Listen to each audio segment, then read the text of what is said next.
and also many people who took loans in the aftermath of the tragedy that are unable to repay those loans may need assistance. I hope that they will also be looked at favorably.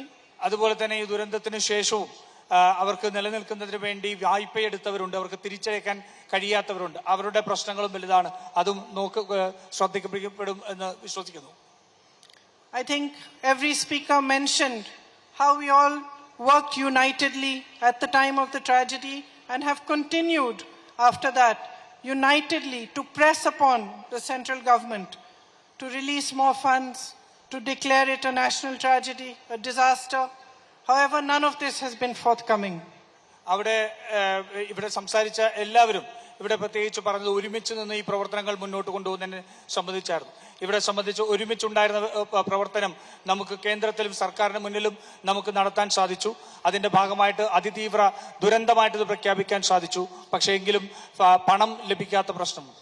Despite all our efforts, assistance from the central government side, and despite Modi ji coming here, that assistance has been negligible.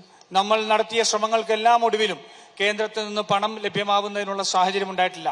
പ്രധാനമന്ത്രി നരേന്ദ്രമോദിജി ഇവിടെ എത്തിയതിനു ശേഷവും അത്തരത്തിലൊരു നടപടി ഉണ്ടാവുന്നില്ല. I am happy that the Karnataka government today has sanctioned the funds for 100 houses. ഞാൻ കർണാടക സർക്കാർ 100 വീടുകൾ നൽകുന്നതിന് വേണ്ടിയിട്ടുള്ള തീരുമാനമെടുത്തിട്ടുണ്ട്, ഫണ്ട് നൽകിയിട്ടുണ്ട് എന്നുള്ളതിന് എനിക്ക് ഏറെ സന്തോഷമുണ്ട്. We hope that the land will soon be allocated for the 100 houses that the Congress party has pledged to build as well. 100 വീടുകൾ കോൺഗ്രസ് പാർട്ടി പ്രഖ്യാപിച്ചിരിക്കുന്ന 100 വീടുകൾക്ക് വേണ്ടിയും സ്ഥലം എത്രയും പെട്ടെന്ന് നൽകും എന്ന് പ്രതീക്ഷിക്കുന്നു. And as I said before, all of us are united in providing to you every possible support that we can.